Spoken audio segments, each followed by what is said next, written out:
Kasama natin ang talagang proud na proud tayo, si Don Stanley Castillo Dalisay. Hello po, good morning po. Magandang umaga sa'yo.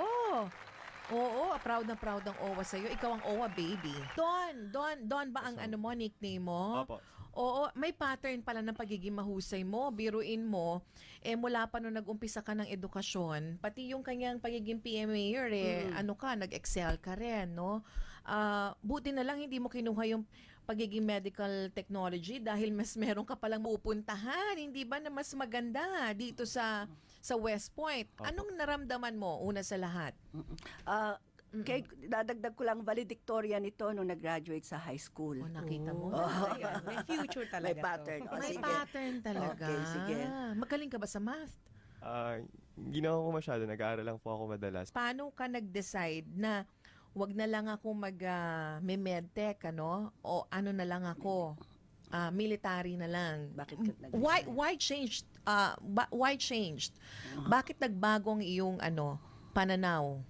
Opo, kasi po ever since I was a child, may hilig na po ako sa military.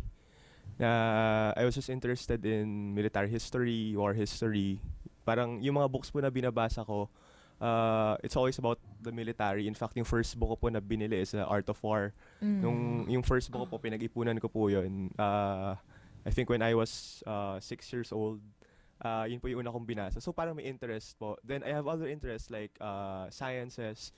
So I was also dreaming of becoming a doctor. Then eventually, nung nag-aaral po ako sa UP, I took a pre-med course. Pero ang hinisip ko po nun is, I don't just want to be a simple employee or let's say simple service. Parang gusto ko po something big na I want to lead. Something to, kumbaga, to have a big change na gusto ko, kung ang magiging doctor ako, dapat hindi lang simple magte-treat ka ng patients, dapat you can also influence health systems, you can also implement changes structurally. So, naisip ko po na kailangan po may training po for leadership na mag-aim po ako higher. So, dun ko po naisip na maganda po siguro yung training, pumasok po ako sa military. And that's the time na I decided po to enter PMA kasi I was thinking na maganda po talaga yung training doon in terms of leadership. I will learn a lot in terms of influencing people. And to think na ever since I was a child, I was also dreaming of entering West Point po. Kasi po, nung bata po ako, I remember, Ang galing naman Kapag- ito. Talagang binalak na, may plans. Pero your dream is now leading you to West Point. Opo. Kasi po nung bata po ako, I remember kapag siguro po around early grade school, pag nanonood po kami ng balita ng mami ko, lagi po namin napapanood si President Ramos sa TV po. Tapos parang, minsan po nagko-comment po yung mami ko na ang galing naman ng programa. Tapos ang galing kasi dyan, galing siyang West Point, doon siya nag-aral. So parang narinig ko po yung term na West Point, doon po sa una ko po narinig sa mami ko. Then, parang naisip ko, syempre po, bata po tayo. Parang bibo po yung mga pangarap natin. Sabi ko po, mami, gusto ko maging president din. Gusto ko gayanin si FDR. Who knows? Tapos, ano po, Parang lahat na nga ata ng dream mo ngayon napupunta Oo, sa'yo, diba? di ba? So, So, parang- dream big Opo. now.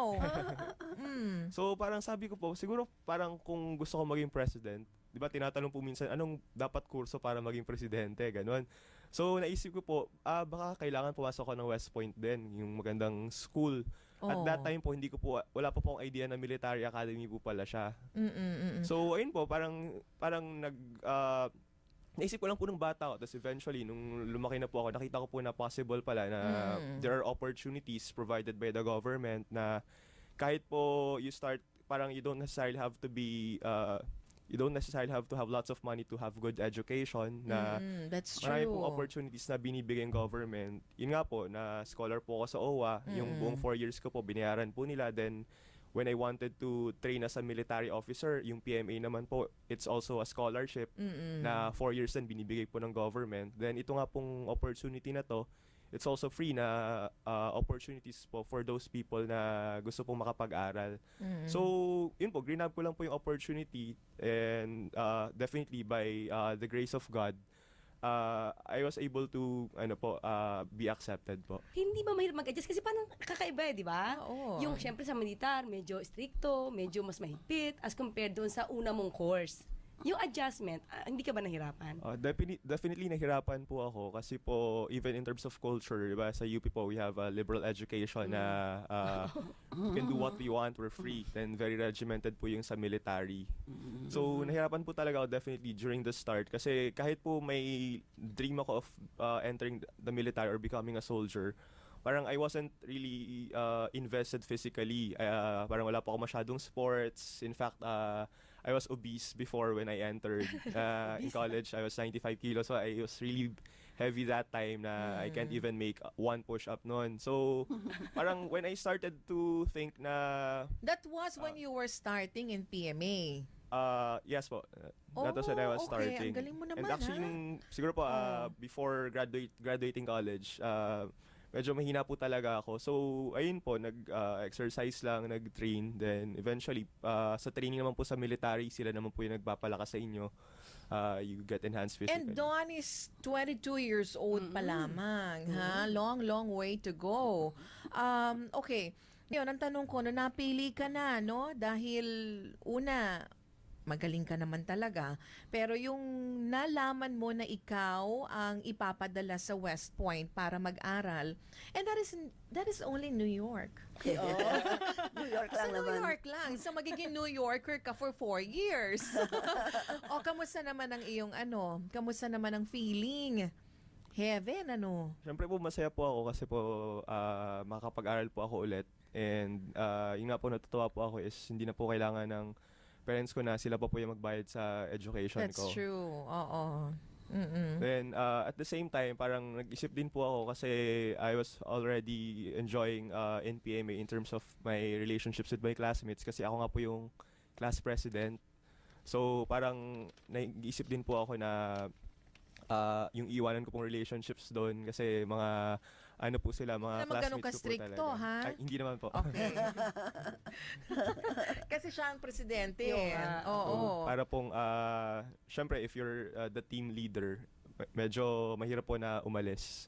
Oo. Pero syempre yung magulang niya, di ba? Since aalis na siya, syempre dapat mag-adjust na rin sila dahil medyo matagal ka mawawala. Opo. So, I was thinking naman po na yung mami ko po is prepared din or used to it kasi yung daddy ko naman po is an OFW din. So, parang sanay na rin po kami na physically separated or distant pero we still maintain communication naman po na when Ilan we kayo never get a magkakapatid chance. doon? Dalawa po kaming magkapatid. So, ikaw ang panganay. Ako po yung panganay. Anyway, Ma, maraming salamat, ha. Thank you for bringing Dawn here, at maging inspirasyon din. Naging inspirasyon sa mga kabataan ngayon. And, Dawn, good luck sa'yo. Oo. Ma'am, thank you. Thank you sa ulitin. Sa uulitin talaga.